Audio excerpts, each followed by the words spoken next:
It's a sunny Tuesday. Ang ganda ng panahon, guys. Ang sarap ng hangin dito sa lugar ko. So ito ngayon ang aking iba-vlog, guys. My plant of the week. Ito. Ito, ang ganda. Ayan. Ito yung anak. Tapos ito yung mother plant. Naiinitan na sila dito, guys. Kailangan malagyan na ito ng net dito, oh. Kasi nandito na ngayon yung init sa south part ng bahay ko. So dapat hindi ito naaarawan. Ito na nga i-flex ko ngayon, guys, si Painted Lady. Ayan. Ito yung anak niya. Ito yung pinaka mother plant. Ayan. Nakalagay siya sa pole. Leggy na siya ngayon. Ayan. Pinutol ko lang ito. Ito. Pinutol ko siya galing dito. So magpuputol na naman ulit ako ngayon kasi nga legging na siya. Na-acquire ko nga ito nung after pandemic.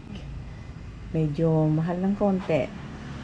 Pero sulit naman kasi ang ganda naman ng kanyang dahon. Ang kanyang pagka-variegation niya napakaganda. O diba? May green na may yellow ng konti.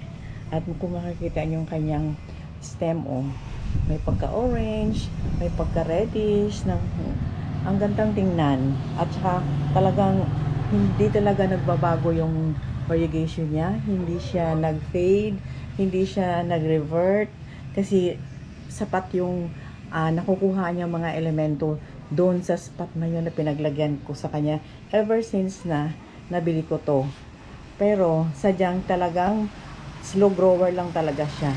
Not so slow naman, hindi naman siya gaano slow, basta hindi lang talaga siya masyadong mabilis lumaki, hindi katulad ng ibang mga philodendron na mga epiphytes din. Sa bagay ito epiphytes din ito, pero hindi siya masyadong mabilis lumaki.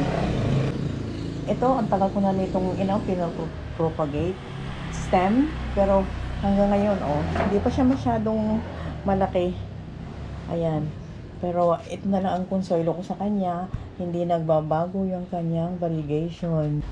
Magpuputol ako dito kasi kailangan na siyang putulin dahil masyado na siyang leggy. Ang ganda-ganda nito, oh.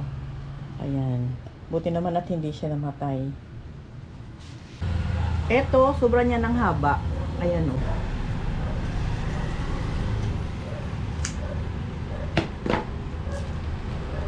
Ay! See? Yan. So ito mayroon pa siyang aerial root dito, oh. Ayan, may mga aerial roots. Ito, oh, mga roots niya, oh. Ayan. Puputulin ko pa ulit siya dito. Ayan.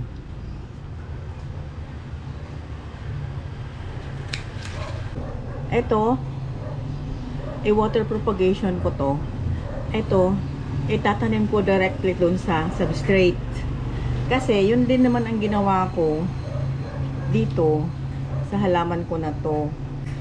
So, kung ano lang yung ginawa ko noon, yun din ang gawin ko na yun.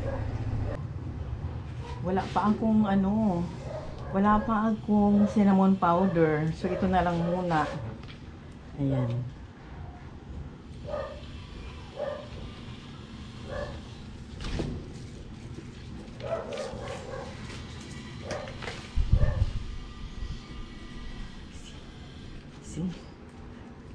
Pulang-pula yung stem niya. Gandang-ganda talaga ako sa halaman na to. Sa kanyang mga variegation, ibang-iba din. So ito, ibabalik ko lang to sa pinaglagyan ko sa kanya. Magkakaroon ulit ng suloy yan. Ito, guys, naubos sa mga ibon yan. Pinagpapapak ng mga ibon.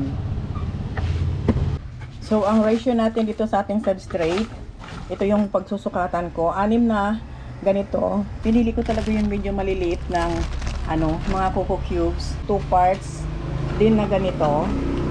Ayan, pumice. Eto, guys, ang dami-dami ko. Dried acacia leaves, 2 din, ganito. Magdagdag lang ako ng konting vermicast at saka konting carbonized rice hull. At saka nga pala, guys, half teaspoon nitong startle G. Yan, kasi tag-ulan ngayon, laging nababasa itong mga halaman na to para panlaban lang sa mga peste. At pwede rin tayo magdagdag ng Osmocote. Ayan, slow release. Kunti lang. Ayan, mga ganyan lang kadami. Halo lang natin dito. Ayan yung ating mixture guys. Dapat talaga ganito kabuhaghag. Ganito ka-aerated. Yan ang mga substrate ng mga aroids. Ayan. Mabuhaghag talaga as in.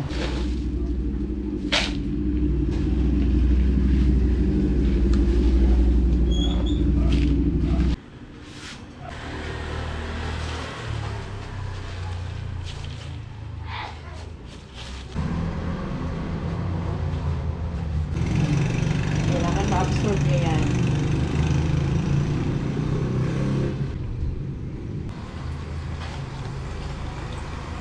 Ilagay natin siya doon sa malapit dito sa mga luma kong mga halaman na hindi siya naaarawan.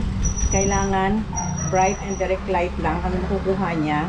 At kailangan diligan natin to pag tuyo na yung sa pinakailalim. Tsaka na natin siya diligan ulit. Ayan. Ako kasi every week nagdidilig ako. So siguro ngayon, anong araw ngayon? Tuesday. So next Tuesday, pwede na siyang diligan ulit. At ako kasi nagdidilig ako lagi ng may halong anaa. So far naman, so good naman yung mga halaman ko, hindi naman namamatay. So ganun lagi ang ginagawa ko. Nilalagyan ko lagi ng anaa. Kasi hindi naman siya matapang ng fertilizer. So far, itong halaman na ito, hindi ko pa siya nakitaan ng dumadapo sa kanya ng mga peste, may bugs or mga aphids or something. Wala talaga siya. Yan, malusog na malusog siya kasi maganda yung pinaglagyan niya na spot.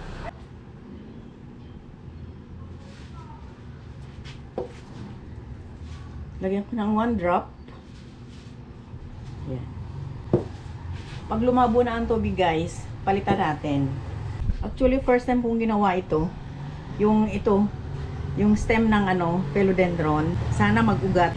Ilagay natin to sa may lugar na very warm pero hindi siya naaarawan.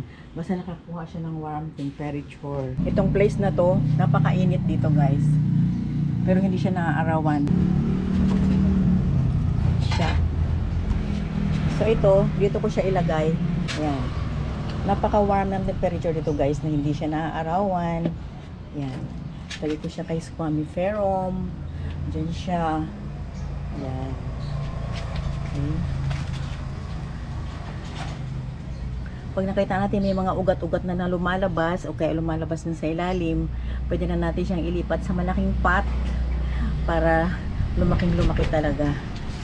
So, yan lang muna ang i-flex ko ngayon guys, ang aking propagate ng aking painted lady. Yan. Salamat sa panonood, sa pakikinig at sa oras.